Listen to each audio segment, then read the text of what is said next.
Pemirsa, Timnas Indonesia akan menjalani laga ketiga Grup C di putaran ketiga kualifikasi Piala Dunia 2026 Zona Asia. Pelatih Sintayong diprediksi akan melakukan perubahan komposisi dengan memasukkan Messi Hilgers dan Eliano Reinders, dan berikut prediksi formasi Timnas Indonesia.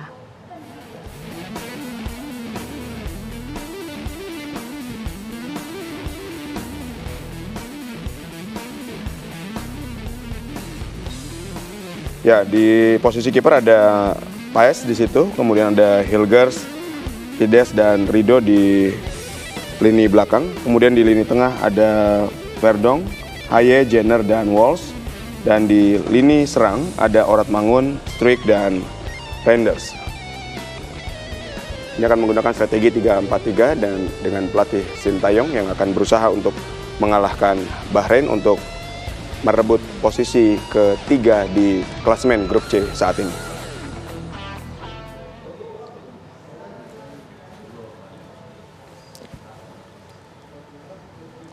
Pemirsa, dua pemain tambahan Timnas, Messi Hilgers dan Eliano Reinders, akan diturunkan pelatih Sintayong dalam menghadapi Bahrain pada malam nanti. Bergabungnya Messi Hilgers diharapkan mampu memperkuat pertahanan Indonesia, sementara Eliano Reinders akan menambah daya serang dalam pembongkaran pertahanan Bahrain. Tentu permainan sepak bola tidak hanya berbicara soal kemampuan individu saja ya, tapi juga kekompakan antara pemain dalam menjalankan taktik pelatih Sintayong. Akankah Sintayong mampu meracik permainan apik dari timnas untuk bisa mengalahkan Bahrain di laga kualifikasi Piala Dunia ini? Sudah bergabung bersama kami, kita akan langsung bahasnya bersama dengan mantan kiper Timnas Indonesia Marcus Horizon dan juga pengamat sepak bola Roni Pangemanan. Selamat petang semuanya, kita sudah bergabung dengan Bang Marcus. Oke, Bang Marcus, mungkin yang ingin kita bahas dulu pertama adalah psikologis dari para pemain Bahrain ya. Kita tahu bahwa sebelum akan bertanding dengan Indonesia, Bahrain ini sempat kalah terlebih dahulu ya ketika melawan Jepang. Ini 0-5 bahkan skornya di kandang sendiri. Apakah ini bisa mempengaruhi psikologis dari pemain Bahrain ketika akan menghadapi Indonesia besok atau hari ini? Ya, kemungkinan saya pikir Bahrain dengan kekalahan kemarin home di Bahrain lawan Jepang, saya pikir ini modal buat mereka untuk membangkitnya, Mbak. Saya pikir Bahrain pasti dengan segala kemampuan akan berusaha untuk memenangi pertandingan ini melawan Indonesia. Karena saya yakin begitu mereka kalahin Jepang, mereka tidak terlalu down, tapi mereka hati-hati, mereka akan bangkit, Mbak. Itu yang harus kita waspadai, kebangkitan mereka ini kita coba untuk menyeimbangi agar kebangkitan mereka ini nanti lawan Indonesia ini bisa kita redam, Mbak. Jangan sampai kebangkitan mereka ini nanti lawan Indonesia justru malapetaka buat Indonesia. Dan saya yakin mental anak-anak pemain timnas Indonesia ini sudah sangat kuat. Baik, Bung Marcus, tapi ketika Anda melihat hari ini komposisi dari Timnas Indonesia, kekuatannya seperti apa, Bung Marcus? Ya, dengan bergabungnya dua pemain baru ya, Hilgers dan Reinders ini sangat bagus dan baik ya. Namun inilah sepak bola.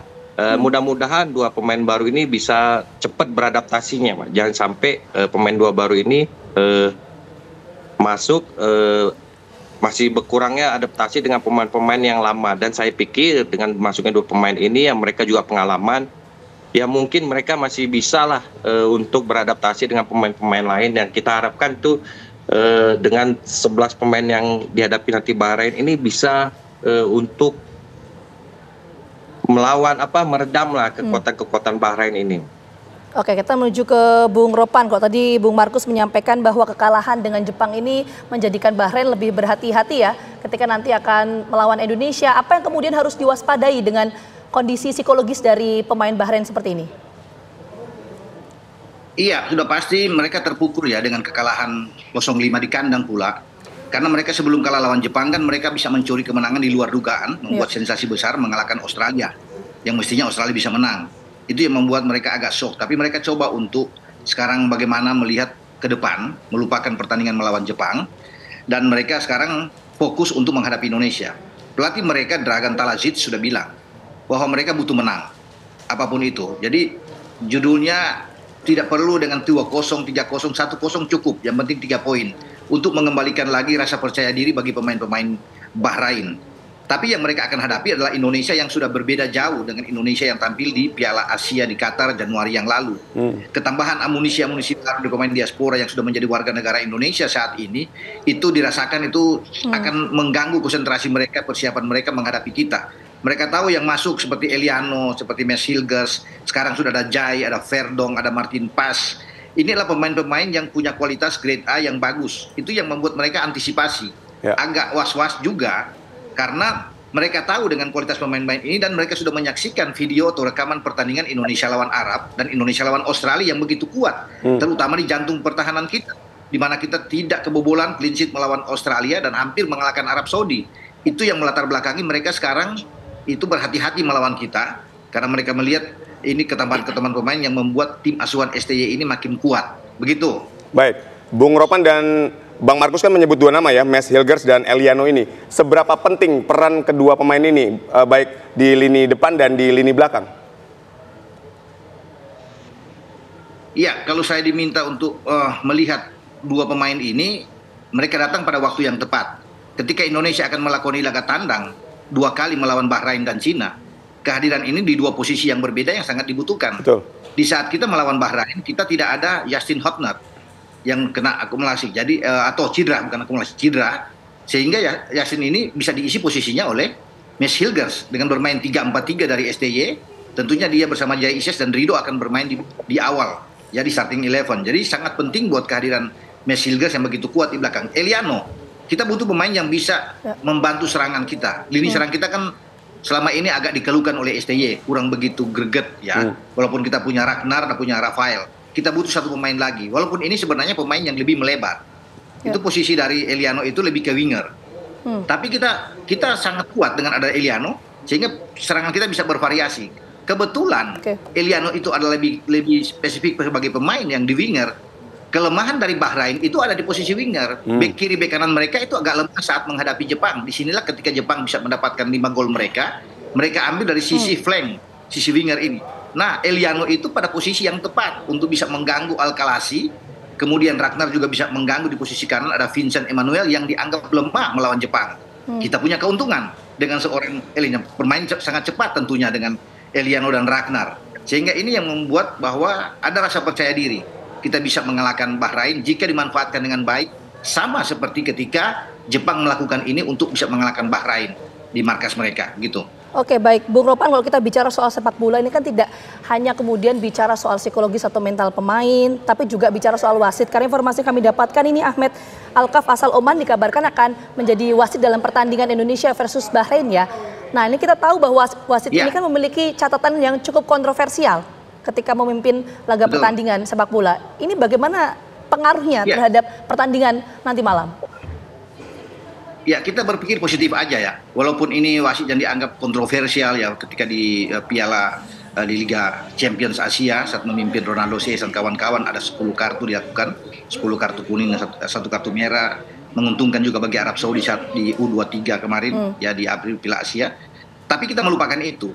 Sekarang kita pemain-pemain kita jangan terprovokasi dengan hal demikian. Kita bermain aja, fokus menikmati pertandingan melawan Bahrain. Urusan wasit itu nanti kita lihat di lapangan. Memang ada kecenderungan kekhawatiran buat kita, ya wajar, karena apalagi ini Oman kan secara tidak langsung sangat dekat ya dengan Bahrain. Mestinya kan kalau diambil misalnya wasit dari Korea Selatan atau dari Uzbekistan yang bisa memimpin pertandingan ini yang agak jauh ya, tapi jangan di seputar kita. Tapi ini sudah ditunjuk oleh AFC. Bahkan wasit Oman ini semua dengan asisten 1, asisten 2 semua itu dari Oman, termasuk Ahmed Alkaf yang akan memimpin pertandingan. Semoga yang kita harapkan adalah dia memimpin dengan netral dalam pertandingan ini. Ya, sehingga tidak merugikan kita, tidak merugikan tuan rumah juga. Itu yang paling penting. Tapi kalau ada miring-miring sedikit tentunya akan sangat merugikan buat kita. Tapi sekali lagi buat saya, bahwa kita jangan terprovokasi dengan hal seperti ini. Sepak bola ya kita bermain, kalah menang gitu. Jadi kita harus fokus aja untuk bisa bertanding melawan Bahrain, begitu. Baik, kita masih akan terus membahas ya bagaimana kekuatan line up masing-masing lini dari Timnas Indonesia dan Timnas Bahrain ini. Usai jeda, tetaplah bersama kami.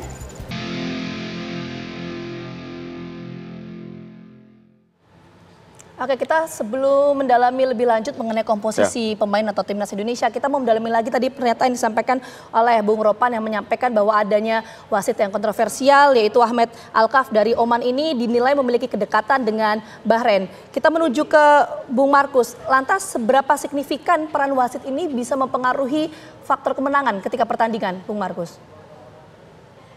Ya, yang pasti kalau misalkan wasit itu membela tuan rumah itu pasti sangat menguntungkan buat tuan rumah ya. Pihak lawan itu sangat merugikan, makanya sekali lagi benar kata Bung Ropan, kita nggak usah terpaku pada wasit ya, kita udah fokus ya, konsentrasi itu aja. Kalaupun kita mau ada yang protes, kapten yang berhak protes. Jadi ya para pemain udah nggak usah ikutan, cukup konsentrasi, disiplin, itu aja yang penting ya. Jangan sampai kejadian lagi kalau misalkan wasit membela tuan rumah, terus pemain para Indonesia memprotes, semua itu yang sangat terganggu. Makanya saya pikir cukup kapten aja yang memprotesnya gitu. Baik, Bung Markus sebagai mantan kiper timnas Indonesia, bagaimana Anda menilai kemampuan dari Martin Paes sebagai penjaga mistar gawang Indonesia saat ini? Dan bagaimana juga peran dari lini belakang untuk membackup kemampuan seorang Martin Paes? Ya, yang pertama buat Martin Paes ya. Kita ketahui Martin Paes ini penjaga gawang yang banyak segudang pengalaman dan saya yakin di bawah Mistar dia bisa menjaga gawangnya dengan sangat baik, penuh percaya diri, apalagi dia sekarang main di Liga Amerika. Kita tahu sendiri Liga Amerika itu banyak juga pemain-pemain ya, seperti contohnya pemain top dunia ada Messi. Jadi saya pikir Martin Paes tidak masalah dengan mentalnya ya. Dan saya yakin dia bisa berkontribusi di bawah Mistar. Yang kedua, buat lini pertahanan, ini yang saya takuti, antisipasi jangan sampai terulang lagi lawan klub, bukan klub, maksudnya para pemain Timur Tengah ini, jangan sampai kita harus hilang fokus, hilang konsentrasi, jangan sampai membuat kesalahan-kesalahan kecil di area kotak penalti atau di dalam kotak penalti itu, karena sangat diuntungkan buat Bahrain itu, mereka bisa bola-bola free kick, mereka bisa manfaatkan. Yang penting back-back kita jangan sampai melakukan pelanggaran hal yang nggak penting di daerah kotak penalti atau di dalam kotak penalti, itu aja. Bung Ropan, kalau tadi disampaikan ya bahwa psikologis dari pemain Bahrain ini juga sedang bangkit karena kekalahannya melawan Jepang kemarin. Ini bagaimana pola penyerangan atau pola permainan akan dilakukan oleh timnas Indonesia? Akankah bermain menyerang, bertahan atau seperti apa? Melihat komposisi seperti ini? Iya, saya pikir tergantung respon dari STY untuk memainkan game plan-nya bagaimana untuk menghadapi Bahrain. Karena Bahrain menuntut mereka harus menang di depan publik. Mereka pasti akan bermain ofensif, akan bermain terbuka. Tinggal Indonesia merespon bagaimana. Kan STY yang lebih tahu. Dengan formasi dia, dengan skema dia 3-4-3. Apakah kita akan menunggu serangan untuk counter attack sama seperti ketika kita melawan dengan Australia, atau kita tampil lebih menikmati permainan sama seperti kita lawan Arab Saudi, itu melayani mereka dengan sama-sama bermain terbuka. Karena kita juga butuh gol, karena untuk melawan Bahrain, untuk membuat mereka agak down, ya agak konsentrasi mereka itu kacau, kita harus bisa membuat gol pertama seperti kita melawan Arab Saudi. Ya. Kalau kita bisa melakukan di babak pertama dengan mencetak gol lebih awal, ini yang bagus, ini yang ditunggu, ya. Dan saya rasa kita nggak perlu takut menghadapi Bahrain, ya, karena kita punya kemampuan pemain-pemain yang oke di semua lini dengan ketambahan amunisi Hilgers dan Eliano. Saya pikir sudah komplit, lengkap, walaupun nomor 9 kita tetap harus bermasalah karena kita belum punya striker yang betul-betul kuat di depan ya. Tapi Eliano sudah cukup untuk bisa membantu kita bermain dengan 4-3-3. Artinya dia bisa melebar, Ragnar, kemudian dengan Rafael Struijk yang berada di sana. Kan di tengah itu ada Tom Hae ya, entah Ivar atau Nathan yang akan bermain. Di kiri ada Verdong, di sebelah kanan ada Sandy Walsh. Jadi ini sangat kuat bagi kita. Jadi kita butuh pemain-pemain yang sangat cepat bermain dari sisi flank untuk bisa bertanding melawan Bahrain. Ya, jadi oke buat kita kalau STY memilih untuk melayani bermain dengan sikap ofensif, ya sah-sah aja. Karena kita juga butuh gol melawan mereka dan butuh kemenangan. Kalau kemenangan 3 poin ini akan membuka peluang kita untuk bisa bersaing lolos ke 2026 Amerika, Meksiko dan Kanada sebagai tuan rumah Piala Dunia. Gitu. Bung Ropan, ketika kita lihat di lini depan kita kan ada Orad Mangun, ada Struijk sama Eliano. Anda melihat kekuatan dari 3 pemain ini seperti apa, dan dengan masuknya Eliano, apakah dia langsung dapat beradaptasi dengan Struijk dan Orad Mangun? Saya kira iya, sebagai pemain yang terbiasa bermain di level tinggi ya, di Eredivisie sana ya cepat. Itu yang dilakukan juga oleh Martin Paes. Pertama kali datang langsung melawan Arab dan melakukan 5 penyelamatan, ada 1 penalti di sana, langsung masuk benar-benar dengan tim kan. Jai Ises juga begitu, mengawali debut dia bagus, clean sheet di Jakarta melawan Vietnam. Calvin Verdong juga bermain dengan sangat baik ketika baru datang main lawan Filipina dan tampil oke. Termasuk dengan Tom Hai ketika baru masuk juga bermain dengan sangat baik. Ragnar juga. Dan saya pikir ini juga akan dilakukan oleh Eliano dan Mes Hilgers. Baru pertama kali mereka tampil tapi mereka bisa langsung masuk, udah terbiasa kan, mereka sudah ikut latihan bersama. Jadi mereka juga tahu bagaimana cara bermain dari rekan-rekan mereka. Apalagi banyak pemain-pemain juga yang pernah bermain di Eredivisie dan ada yang juga sekarang lagi bermain, ada yang pindah ke Belgia, juga Jai ada di Venezia di Serie A. Jadi nggak ada masalah. Buat saya nggak ada masalah. Soal adaptasi itu saya pikir gampang buat mereka ya untuk bisa bermain dengan tim kita menghadapi Bahrain. Oke, lantas bagaimana untuk kekuatan lini tengah kita, Bung Ropan? Kalau bicara lini tengah, sekarang ada Tom Hai di sana. Kan bermain dengan 3-4-3 itu pasti akan mendorong Sandy Walsh bermain agak lebih ke depan, ke kanan, Calvin Verdong agak di kiri. Nah, 2 gelandang ini akan dijalankan oleh Tom Hai dan entah Ivar Jenner yang akan main lebih dulu atau Nathan Cho. Ini kan menjadi pilihan bagi dua-dua punya tipikal karakter bermain sama. Ya bisa bertahan dengan sangat kuat, box to box, dan juga termasuk dengan Tom Hai.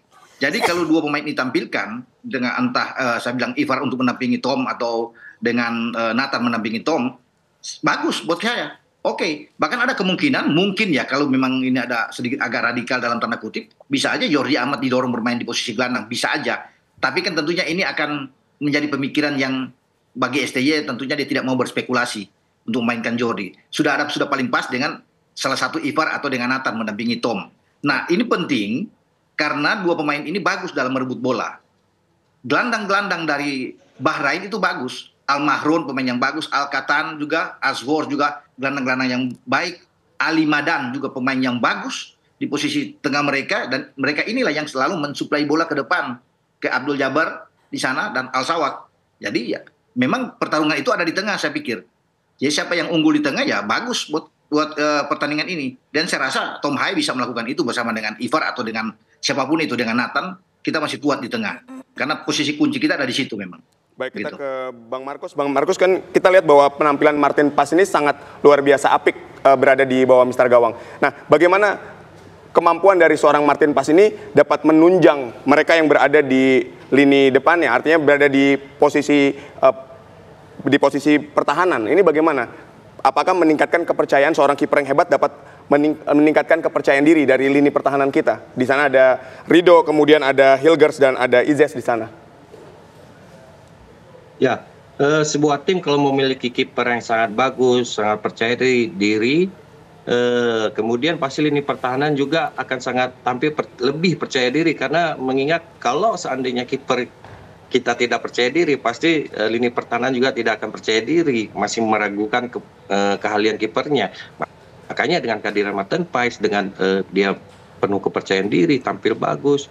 Nah, ini sangat baik buat lini pertahanan kita ya. Jadi lini pertahanan kita cukup hanya konsentrasi di bagian lini pertahanan, bagaimana bisa mengawal serangan-serangan para Bahrain yang melewati dari mungkin sisi tengah, sisi flank kanan kiri.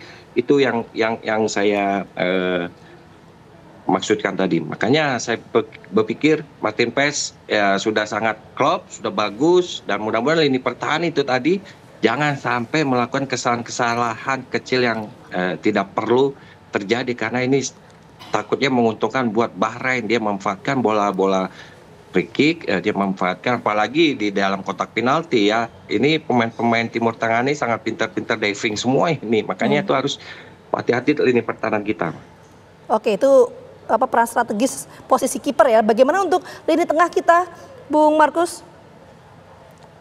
Ya, kalau masalah lini tengah yang sudah disampaikan Bro tadi, emang benar lini tengah kita ini perang antar lini tengah sama Bahrain ya. Jadi siapa yang siap, dia yang bisa memenangi pertandingan gitu. Karena kita ketahui lini tengah kita sama lini tengah Bahrain sama-sama kuat ini. Tinggal nanti strategi gimana nanti Coach STY meracik lagi di tengahnya. Apakah perlu ada penambahan lagi, misalkan 3-4-3 nanti dia bisa melakukan counter, atau 3-5-2 gitu. Kita lihat nanti.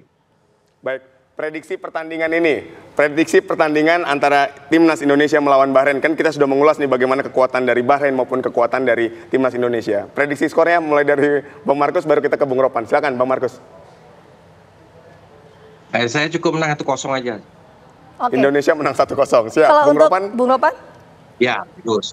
Iya, semua tentunya ingin menang ya. Kita pasti kalau menang itu enak buat kita. Ya, tapi kan lawan juga pikir untuk bisa menang. Artinya kita imbang aja udah bagus buat kita imbang.